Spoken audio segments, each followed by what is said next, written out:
부분에 대해서는 좀 어떻게 보시는지 궁금하고, 왜냐하면 앞서 얘기해주신 것처럼 강서 보궐선거에 가장 민심이 가했거나 반영한 그 결과라고 보시는지 거기에 대한 코멘트 부탁드립니다. 저는 김기현 지도부가 2기 지도부를 인선했다고 하는 것에 대해서 개별 인사들에 대해서 코멘트하고 싶지가 않습니다, 오늘. 왜냐하면 지난 강서 보궐선거에서 확인된 민심은 정말 대통령께서 국정 운영의 기조를 전환해 주시고 지난 17개월 동안 많은 국민들에게 우려를 준 부분이 있다면은 유감을 표명해달라는 뜻이었을 것이다, 저는 생각하고 있습니다. 그렇다면 어제 의원총회에서 나와야 될 이야기는 그런 얘기였어야지 된다고 생각합니다. 그런데 아직까지 사태가 이렇게 되고서도 그 말을 하지 못한 사람들에게 저는 어제 아주 실망했습니다. 그들이 그렇게 해서 정치를 더 하면 무슨 의미가 있으며, 누가 사무총장이 된 데 무슨 의미가 있으며, 누가 공천을 받는 데 무슨 의미가 있습니까? 저는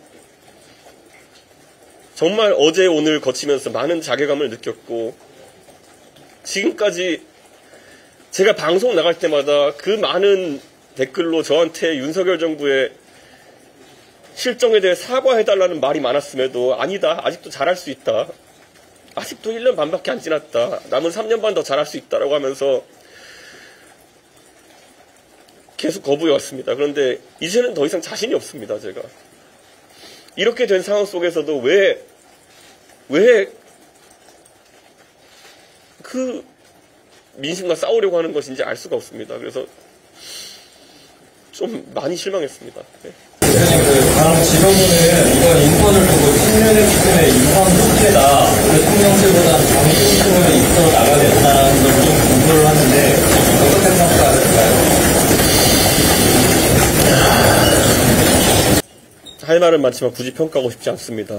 지금 제가 지적했던 것처럼 저는 지금 지도부의 면면을 평가하기보다는 그럼 이 지도부가 어떤 용기를 가지고 지금까지 국민들이 지탄했던 부분을 개선해 나갈 것인지, 그리고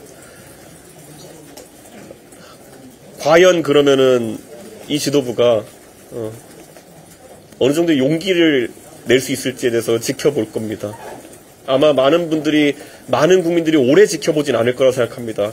예. 하지만 개별 인사들에 대한 평가는 지금 시점에 도움이 안 된다고 생각합니다. 그런데 한 가지만 더 물어볼게요. 예. 이번 강서구청장 선거 결과에 대해서 지도부 전체가 책임을 졌어야 되는데 임명진만 사퇴한 거에 대해서는 문제가 있다고 보시는 건가요? 책임 여부에 대해서 좀 말씀 좀 주세요. 제가 요즘 강연을 많이 다니는데 강연에서 많이 인용하는 문구가 있습니다. 그렇게 만약 보수가 매번 신주단지처럼 모시는 게 백선엽 장군의 군인 정신이라고 한다면은, 백선엽 전 장군이 낙동강에서 있었던 다부동 전투에서 그 어려운 상황에서 남긴 명언이 있습니다. 내가 물러나면 나를 쏴라라고 했던 게 백선엽 장군입니다. 만약에 지금 여당에 있는 사람들이 그 말씀대로 살 자신이 없으면 다시 앞으로 백선엽 장군의 이름을 담지 않았으면 합니다. 네. 백선엽 장군은 권총을 들고 장군이 맨 앞에 뛰어들었습니다. 물러섰으면 쏘라는 것이겠죠. 예. 그 자세로 가지 않는다면 그게 어떻게 리더입니까? 직위가 높다고 리더입니까? 예. 저는 그렇게 살 거 아니면 앞으로 다시는 보수정당에서 백선엽 장군 이야기 꺼내지 않았으면 좋겠습니다. 오늘 김기현 대표가 정당관계 재정립 관련한 얘기를 했어요. 네. 그리고 얘기하고 문제가 있는 부분에 대해서는 건설도 시키겠다라고 했는데 그 부분에 대한 평가랑 실제 이해는 가능할까요? 저는 평가를 지금 할 수는 없고 기대를 하긴 하겠습니다.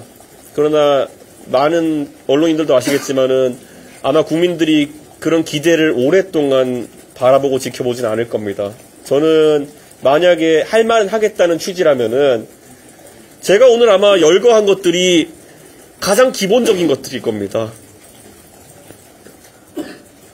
저는 당장 진행되는 국감에서도 여당 의원들이 앞장서가지고 국방부에 질의하십시오. 왜 지금 박정훈 대령은 필요 이상의 린치를 당하고 있는 것인지에 대해서 그런 가시적인 움직임이 바뀌는 게 보이지 않는다 그러면은 국민들의 기대라는 건 애초에 지금 기대가 많지도 않은 상황인 것 같은데 차갑게 식어버릴 겁니다. 지금 당장 국감장에 앉아 계신 우리 의원님들께서 오늘부터 바뀌십시오. 뭘 더 기다립니까? 어느 정도로 망해봐야 정신 차리겠습니까? 지금 박근혜 대통령의 반면에 정신 전문가들이 정신 분석하고 나서 이준석 대통령 총선 승리할 수 있다고 얘기하는 분들이 많습니다. 저는 오늘 기자회견으로 이준석을 데려오지 않고도 승리할 수 있는 방법을 말씀드린 겁니다. 당내에서는 대통령께서 지금까지 했던 행동들이 내부적으로 해당된다는 지적들도 많은데 여기에 대해서는 어떻게 생각하세요? 실명을 걸고 당당하게 나와가지고 말할 수 있는 자만 전 정치인으로 인정합니다. 지금까지 저에 대한 많은 비난과 공격들을 당 익명 핵심 관계자 이렇게 해서 했던 사람들, 그 사람들은 정치인이 아닙니다.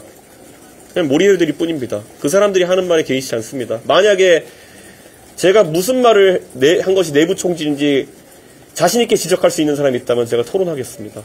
당에서 하시는 말씀이라고 하시는 행동적인 부분인데 이번에 강서구청장 보궐선거는 특별히 인사를 하시는 연락을 안 하신다면서 저는 강서구청장 선거에서 제가 강서구청장 선거를 돕기 위해서는 제가 단순 연설 유세원이 아니라 만약에 영향을 줄 수 있는 위치였다면 달랐을 것입니다. 그런데 지금 많은 언론인들께서 인지하시는 것처럼 대부분의 당 중진과 당의 유명 인사들이 강서구청장 보궐선거에서 단순 연설원으로 소비되거나 아니면은 결국에는 그들이 영남이나 충청도에서 해왔던 선거 방식을 그대로 적용하는 그런 선거운동에 투입되어서 오히려 그 사람들 망신만 산 사람 많습니다. 저는 이런 식으로 사람을 소모시켜서는 안 된다고 생각합니다. 그리고 저도 사람입니다. 지난 대통령 선거와 지방선거를 겪으면서 이준석 때문에 크게 이길 선거를 작게 이겼다고 주장하는 사람들한테 공간을 열어주는 것도 제 선택입니다. 본인들의 방식대로, 본인들이 하고 싶은 대로, 본인들의 책임하에서 완전하게 선거를 치러서 나온 결과에 대해 가지고 인정했으면 좋겠고, 제가 모두에 밝힌 것처럼 이제 더 이상 저런 사람들과 체제 경쟁을 할 의사는 없습니다. 예. 어떤 것이 옳고 그른지, 어떤 것이 더 나은 방법인지에 대해 가지고는 더 이상 다툴 생각도 없고, 정말 제가 오늘 싸우려고 왔었다면은 이렇게 감정에 북받치진 않았을 것 같습니다. 그런데 제가 하나하나 열거하면서 이게 뭐 하는 짓인가 하는 생각이 들었습니다. 정권 잡아가지고 1년 내내 상대 당 대표 잡아놓는 거에 매진하다가 잡아놓지도 못하고, 자당 내에 다른 의견 나오는 거 공격한다고 다 때려잡는다고 하고, 다 때려잡고 자기가 원하는 지도부 출범시켜서 그 어렵게 우리 당을 지지하겠다고 했던 젊은 사람들과 전라도 지역의 우리 지지자들 다 잃어버리고, 지금 상황에서도 어떤 유감 표명도 없이 이렇게 시간이 흘러간다면은 정치 자체가 희화화되고 형해화되지 않겠습니까? 네. 공교롭게도 이기식으로 인선이 발표된 날에 그때를 찾아오셔서 회견을 하신 건데, 결정적인 배경은 어제 의총 내용이었다고 어떻게 이해하시는 거죠? 저는 의원총회에서 단 한 명의 의원이라도 대통령께 진정성을 가지고 요구를 할 줄 알았습니다. 네. 아니면 저는 원래 정상적인 정당이라고 한다면은 어떤 개별 의원의 발언이 아니라 의원총회 총의로서 저는 대통령실에 건의를 했어야 되는 상황이 맞다고 봅니다. 그런데 의원총회의 총의는커녕 개별 의원의 발언은커녕 오늘 아침부터 나온 메시지들을 보면은 한 이틀 자고 일어나니까 살만한가 봅니다. 네. 정말 믿기지가 않습니다, 저는. 네.